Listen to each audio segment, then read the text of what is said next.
మీ ఎలాంటి వ్యాపార ప్రకటనలకైనా వెంటనే మా ఛానల్ సంప్రదించండి. శ్రీ గురుభ్యో నమః. శ్రీ మహాగణాధిపతయే నమః. తులారాశి. ఈ శ్రావణ మాసంలో ఈ తులారాశి వారికి కొన్ని చిన్న చిన్న ఆటంకంలో వచ్చినప్పటికీ కూడా అనుకూలమైనటువంటి ఒక వాతావరణమే ఉంటుంది. ఏ పని చేసినా అవలీలగా నెరవేరుతూ ఉంటుంది. ఆదాయం బాగానే ఉంటుంది.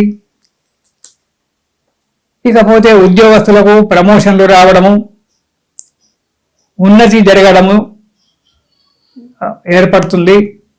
విదేశాలకు ప్రయాణం చేసేటువంటి వారికి మంచి శుభసూచకంగా ఉంది. ఇక కొత్త బంధుత్వాలు ఏర్పడేటువంటి ఒక సమయం కూడా ఉంది. వివాహ యోగం, తులారాశి వారికి వివాహ యోగం కూడా మంచిగానే ఉంటుంది, కనబడుతుంది. అవసరాలకు తగినటువంటి ఒక ధనము మీకు సమయానికి చేకూరుతుంది. కార్యక్రమాలన్నీ కూడా నిర్విఘ్నంగా నెరవేరడం అనేటువంటి జరుగుతూ ఉంటుంది. ఆరోగ్యం కూడా మీకు సమయానికి సహకరిస్తూ ఉంది. ధర్మ కార్యాలలో పాల్గొనడం కూడా జరుగుతూ ఉంటుంది. దానివల్ల ధర్మ కార్యాలు, భక్తి కార్యాలలో, దైవ పూజలలో పాల్గొనడం వల్ల కొన్ని ఇబ్బందులు భగవంతుని యొక్క అనుగ్రహం వల్ల తొలగిపోయేటువంటి ఒక యోగం కనబడుతూ ఉంటుంది. ఇక ఈ తులారాశి వారికి శ్రావణ మాసంలో మొదటి వారం కనుక చూసుకున్నట్టయితే చేసేటువంటి ఒక కార్యక్రమాలలో ఆశించినటువంటి ఒక లాభాలు కనబడుతూ ఉంటాయి. సంతోషంగా ఉంటుంది. శుభకార్యాలు చేయడము అనేటువంటిది జరుగుతూ ఉంటుంది, లేదా వాటి గురించి ప్రయత్నం చేయడము అనేటువంటిది కూడా జరగడానికి ఆస్కారం ఉంది. తులారాశి వారికి గృహయోగం ఉంది. గృహాన్ని కట్టుకోవడము లేక కొనుక్కోవడము అనేటువంటి జరగడానికి ఆస్కారం ఉంది. కానీ ప్రస్తుత పరిస్థితులను బట్టి గృహము కొనే ముందు చాలా జాగ్రత్తగా ఆలోచించి ముందుకు అడుగేయండి. ఆనందోత్సాహాలతో కాలం గడపడము అనేటువంటి జరుగుతుంది మొదటి వారం. ఇక రెండవ వారం కనుక చూసుకున్నట్టయితే ఎక్కువగా ప్రయాణాలు చేయడం అనేటువంటి జరుగుతూ ఉంటుంది. దానికి తోడు డబ్బు ఖర్చు.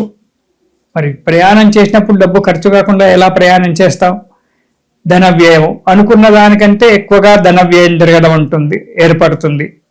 అధికంగా ప్రయాణాలు చేయడము, ఆ మితిమీరి మాట్లాడడం వల్ల అతివాగుడు అంటారు.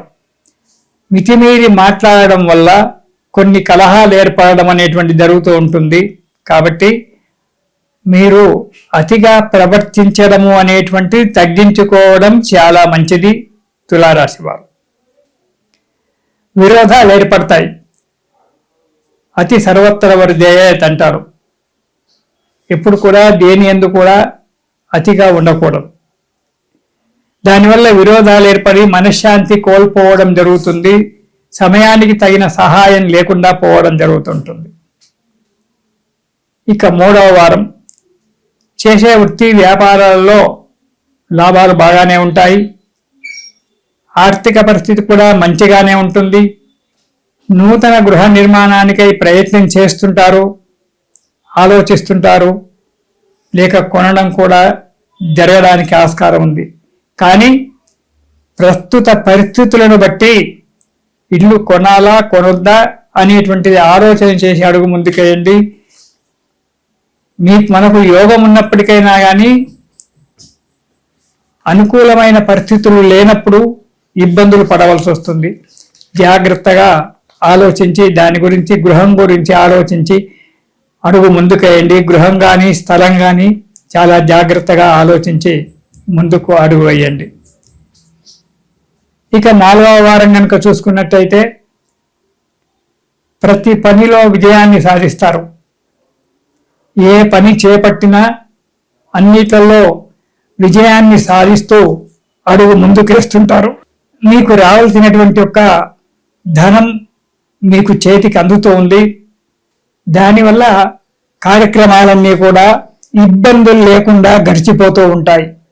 కొత్త కొత్త వారితో పరిచయాలు ఏర్పడము, రాజకీయ నాయకులతో పరిచయాలు ఏర్పడము, దానివల్ల మనశ్శాంతి కొంత కోల్పోవడము కొంత జరగడము అనేటువంటి జరుగుతుంది.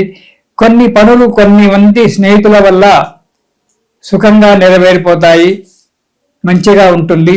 కానీ ప్రతి విషయంలో జాగ్రత్తగా ఉండాలి. మానసికమైనటువంటి యొక్క బాధలు పీడుతుంటాయి. మీరు అనవసరంగా మాట్లాడి అనాలోచితమైనటువంటి యొక్క పనులు చేసి కొన్ని ఇబ్బందులు మీ అంతగా మీరు కొని తెచ్చుకుంటారు. దానివల్ల ఇబ్బందులు ఏర్పడి చాలా కష్టాన్ని పొందవలసినటువంటి ఒక అవసరం ఏర్పడుతుంది. అలాంటి వారికి దూరంగా ఉండి జాగ్రత్తగా ప్రతి అడుగు ఆలోచించే ముందుకు వేయడం వల్ల మీకు పనులు నెరవేరి సుఖంగా ఉంటారు. ఈ తులారాశి వారు ప్రతిరోజు కూడా దత్త స్తోత్రం పారాయణం చేయండి. దత్తాత్రేయ స్తోత్రం పారాయణం చేయడం వల్ల మీకు అనుకూలమైనటువంటి యొక్క వాతావరణం ఏర్పడి ఆ దత్తుని యొక్క అనుగ్రహం వల్ల కార్యాలు నెరవేరి సుఖంగా సంతోషంగా ఉంటారు. దత్తకృప మీకు ఆనందాన్ని కలగజేస్తూ ఉంటుంది. కాబట్టి దత్త స్తోత్రం పారాయణం చేయండి. ఇది శుభం.